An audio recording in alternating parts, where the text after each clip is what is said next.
Iyon, welcome back sa ating YouTube channel, Ronde TV mo. Pag-usapan muna natin ulit ha, itong kayabangan ni Senador Rapi Tulfo. Sa mga Tulfo natics yan ha, manood kayo, baka sakaling mahimasmasan kayo. Makapag-isip din kayo, katulad ko, na talagang dati ding umiidolo nitong si Senador Rapi Tulfo. Talagang sinusubaybayan natin yung kanyang mga programa dahil nga, nakikita natin na talagang parang tumutulong siya sa mga lumalapit sa kanya. Yun pala, pili din pala yung kanyang mga tinutulungan. Alam natin yan kasi may kamag-anak tayong pumunta dyan. Tama nga yung mga komento, ang dami nagkukomento dyan pumunta sila doon. Mayroon pang nagkomento dyan na talagang ang sama ng loob niya dahil nga yung kanyang inipo na pira ay nabudol ng land bank ata yun, tapos humingi ng tulong kay Senador Rapi Tulfo pero hindi man lang daw siya pinansin. Yun na nga sinasabi ko na nga ba na itong si Senador Rapi Tulfo ay mga viral lang yung mga pinipili. Yung mga staff niya doon, tatanungin ka, ano ba yung mo? Pati nga si Super DM, pumunta doon kay Senador Rapi Tulfo, napanood ko yung video ni Super DM na talagang sobra din sama ng loob ni Super DM dahil hindi man lang daw siya kinausap ni Senador Rapi Tulfo, hindi lang daw pinapansin. Ganun daw talaga. Ang daming nagrereklamo. Kaya tingnan niyo si Cherry White, di ba? Itong araw na ito ay nagsalita si Cherry White na magpapatulpo siya. Kinabukasan, nandoon siya kay Tulfo. Na siya. Inireklamo niya na si Boy Tapang dahil sikat. Dahil makakuha siya ng views. Pero pag yung wala siyang views, wala yan. Idididma yan ni Senador Rapi Tulfo. Yun na nga itong video na ito ay dito natin makikita na itong si Senador Rapi Tulfo ay napakayabang talaga. Napakabastos, walang galang Para pala sa kabuang video na ito, bisitahin nyo ang YouTube channel ni Iparas Mukay Paras. Doon ay talagang maliwanagan kayo ng gusto kung gaano ba kayabang itong si Senador Rapi Tulfo. Magaling niya magpaliwanag. Si Congressman Jing Paras Yun na nga wag na natin itong patagalin. Ito yung video na book out itong si Senador Rapi Tulfo sa Senado dahil nga binibibi daw ni Senador Rapi Tulfo binibibi daw ni Senador Bato de la Rosa yung mga resource person na mga pulis na talagang kitang-kita naman natin na halos hindi makapagsalita, binabastos, talagang pinapatahimik yung mga kapulisan na naka-uniforme pa talaga. Yun ang wag na natin itong patagalin. Sabay-sabay na natin itong panoorin. Ito po ay pinag-usapan namin ay yung nangyari sa Bangayan. Ni Senator Bato de la Rosa, ang chairman ng Committee on Public Order. Dako. At ang isang walang pasensya at grandstanding na senador. Ang pangalan ay Rafael ba? Rafael Tulfo ba ito? O Rapi. O Rafi?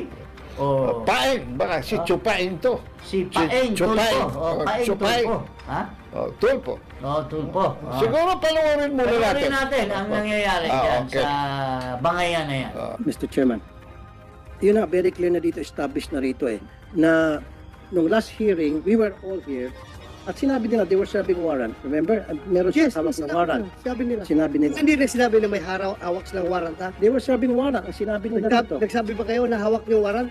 May dala kayo warrant? They said they were serving warrant. Nag-serve kayo ng warrant, di ba? Operation? Yes, Your Honor, magsaserve po kami nun. Pero hindi... Ano isi-serve niyo kung wala kayong dalang warrant? With due respect, Your Honor, lahat po yun ay documented. Pag-alis namin, actually po planned operation dahil po pinlano po namin yon, naka-logbook po yun, naka-blatter. So naka-blatter, lalakad kayo, mag-serve kayo ng warrant? Yes, Your Honor. Saan yung blatter? Saan yung blatter yan? Okay, Mr. Chair, po yun ang mga sinabit okay, natin. Ayan na naman, Mr. Chair. Palagi natutulas, magsaserve sila ng warrant. At again, kumukontra naman sinasabi ni Colonel Arnedo, yung kanilang PD, na walang warrant dahil sila ay nagkikasing lamang. Again, hindi na naman tumutugma. Ang daming hindi pagtutugma-tugma. Covert operation, hindi, hayaan mo siya magsalita. Let him speak. Do not stop him. Isa ka pa. See, sandali, hindi, I'm not talking to you, sir, Colonel po. You see? Sinabi niya, they were serving the warrant They were serving the warrant, which means they have the warrant in possession. Because if you're serving the warrant, then you must have that paper. Yes, dapat. Kaya nga, di ba? Simple English. They were serving the warrant. So, meron hawak sila. So, saan ang warrant nyo at that time? Bakit hindi kayo nagdala ng warrant? According to your Dala po ng warrant officer ko, Your Honor. Ako po yung sinasabi lang hindi may dala, pero yung warrant officer ko po ay meters lang po ang layo sa akin. Sinong warrant officer nyo at the time? Police Corporal Joel Dicen po, Your Honor. Ikaw? Yes, Your Honor. May dala kang warrant yung time na yan? Nasa bulsa ko po, Your Honor, kasi po magsaserve po kami ng warrant of arrest. Kaya nga, paano kayo mag-reserve kung walang warrant? So, dala-dala yung warrant. Dala po namin, Oh, Your bakit Honor. sabi mo nung walang warrant? Magbabalidate pa lang kami that time, Your Honor, nung... Mr. Sandali. Chair. Bakit mo sinabi na walang warrant? Mr. Chair, alis na lang ako rito. Hindi ko matiis. Nakikita ko na parang ito mga pulis pinagluloko. I'm sorry, I have to walk out. Hindi ko kaya to.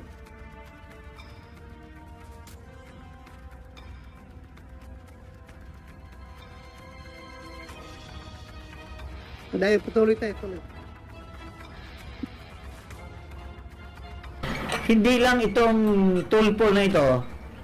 Ano bang pangalan ito? Chupaeng? Chupaeng. Chupaeng tulpo. Ha? Hindi lang pambabastos, pagmumura sa mga testigo, mga guest sa Senado, mga resource persons. Ngayon, nag-graduate na. Ang iniinsulto, yung kanya ng kasama na senador. Ha? Yung peers na niya ang ano, Grabe. talagang brat itong tao na ito at tumayo, nag-walk out, ang karamihan sinasabi, nag-iinarte na naman ito. Pinapalabas niya na siya yung Robin Hood, defender of the poor. At yung mga tao na ikangay inaapi daw ang mga pobre ay mga ano daw, mga salbahe daw. Maski nag-i-explain pa, nagbibigay pa ng kanilang testimonya, explanation. Hindi siya nakikinig. Kasi made up na yung mind niya. And ito, pakinggan natin si Senator Bato. Masyadong mahinahon at very educated at napaka-respetado. Nire-respeto ang mga kapwa niyang senador. Hindi tulad nitong isang nag-iinarte. Ito, pakinggan natin si Bato de la Rosa. Sabi mo walang warrant.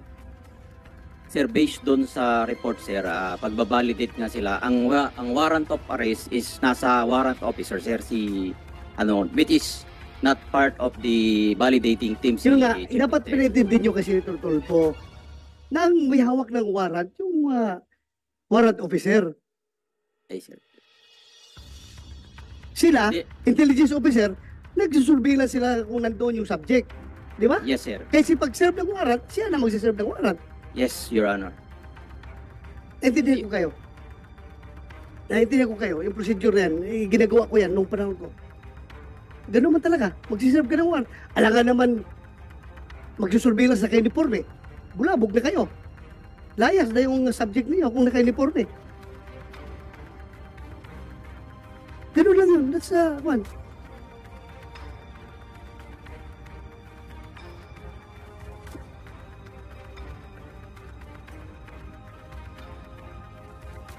Nahirap yung ako.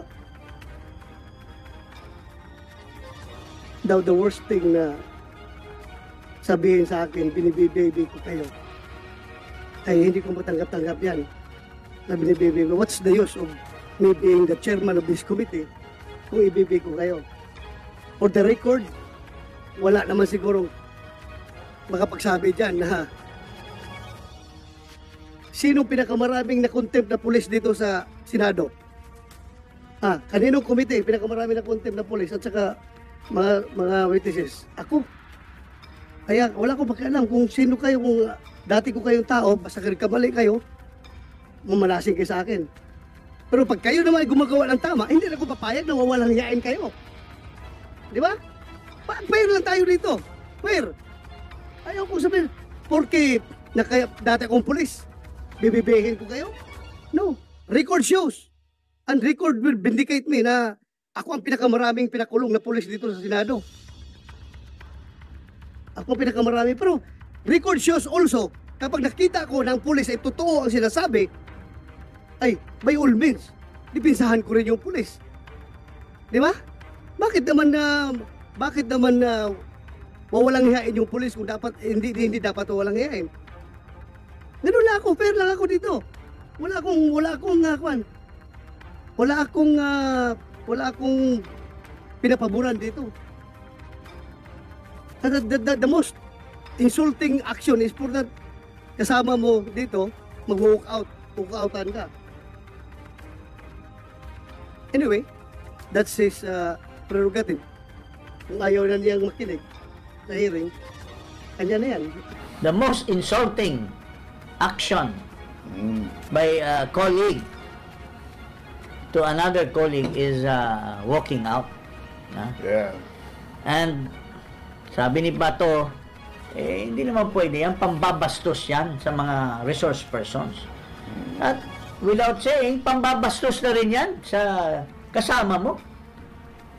Those are uncivilized kasama mo sa komite.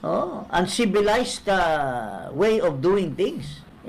Worse pa ito nung isang kakilala ko na I forgave him and I even withdraw my case. Ganun ang asta noon, pero mas worse ito. Ha? Anong masasabi natin, paring Ado, dito sa pagkakabrat at pag-iinarte nitong isang senador na ito? Ano masasabi mo? Yan ang hindi ko maintindihan sa ating mga mambabatas, no? Mambubutas. Parang patay na ang statesmanship. Patay na ang parliamentary spirit. Alam mo itong tao na ito? Wala tayong hearing na hindi nakita ang palaban. Si Cynthia Villar, pinatulan. Si Pia Cayetano, pinatulan. Ha? Si Nancy Binay, pinatulan.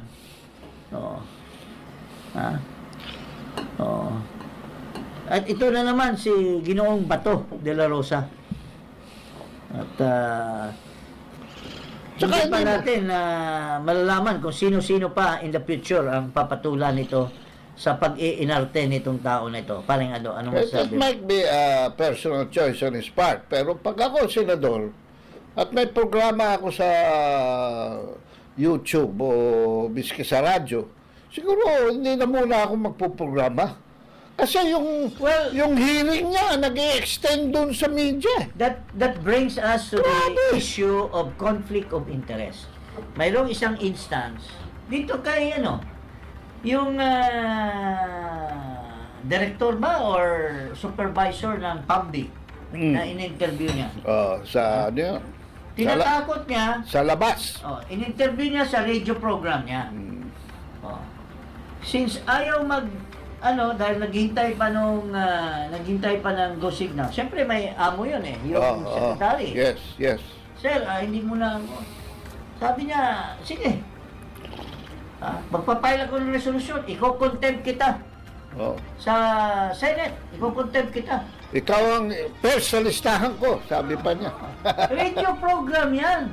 Pare, ginagamit ko yung radio program mo para kumalap ka ng maraming pera sa YouTube.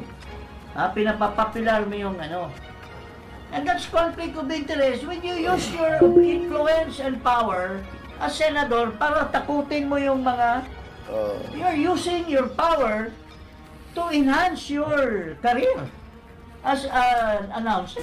Yun ang tama rin talaga na itong programa ni Senador Rapi Tulfo, itong Wanted sa radyo, tigil na muna niya ito dahil nga tama nga yung sinasabi ni Congressman Jing Paras, conflict of interest na ito dahil nga isa siyang senador, tapos magpuprograma siya doon sa kaniyang Wanted sa radyo, tapos nakikita natin dyan kadalasan talagang sinisigawan niya yung kanyang mga bisita dyan, yung mga sinasabi niyang mga nireklamo talagang binabastos, minumura.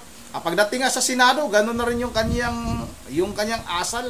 Akala niya ba nasa programa pa siya ng kanyang Wanted sa radyo. Kaya dapat na talaga sigurong itigil ni Senador Rapi Tulfo itong kanyang programa. Dahil wala na rin, na rin yan parang wala na, hindi na magandang panoorin nga. Dahil Ginagamit niya yung kanyang programa para kumita rin ng limpak-limpak na salapi. Tapos yung kanyang mga tinutulungan daw, nagbibigay naman talaga ng pera siya, Senador Rapi Tulfo. Pero hoy, hindi nyo ba alam itong mga Tulfonatics na ito? Na napakalaki ng kinikita ni Senador Rapi Tulfo sa bawat video niya, sa kanyang mga tinutulungan, yung mga kanyang ginagawa ng istorya sa kanyang YouTube channel. Akala nyo ba, kahit kami nga, napakalit lang ng aming mga views, pero mayroon kaming kinikita kahit pa paano, no? Pero itong si Senador Rapi Tulfo, napakalaki ng mga views. Milyon ang views si Senador Rapi Tulfo. Alam nyo ba kung magkano ang kinikita na 1 million views? Sipin nyo na lang yan kung gaano kalaki ang kinikita ni Senador Rapi Tulfo. Yun ang hanggang dito na lang muna, at bago tayo magtatapos, ay mag-shoutout muna tayo. Shoutout kay Ma'am Virgie Religious ng Pulilan, Bulacan. Idol niya si Senador Rapi Tulfo, pero parang nakapag-isip na rin si Ma'am Virgie Beril. Shoutout na rin kay Elisa Borbay, kay City Celia Baguhan, shout out kay Trabahador Mix Vlog na hindi makapag-komento, kay Senador Rapi Tulfo. Idol niya ata si Senador Rapi Tulfo. Kanya-kanya din naman tayong paniniwala at pinapanigan, Shout out na rin kay Marina Siklungan. Tama. Kumikita siya sa Facebook pag nag-viral ang programa niya. Shout out na rin kay Sax Axel, shout out rin kay Eduardo Asman, kay Wilson Tasik, kay Jing Sigero, shout out rin kay Adin Melissa, kay Miles Awi, shout out rin kay Maricel Talisik, at shout out na rin kay Bruno Banua. Yan ang dito na lang muna, at once again, this is Ronde TV. Magpasalamat muna tayo kay Iparas mo kay Paras. Pakisubscribe, at panoorin nyo ang mga upload video ni Congressman Jing Paras. Marami kayong matututunan doon. Yun, hanggang dito lang muna. At once again, this is Ronde TV mo. Ingat ang lahat. God bless bawat isa sa akin.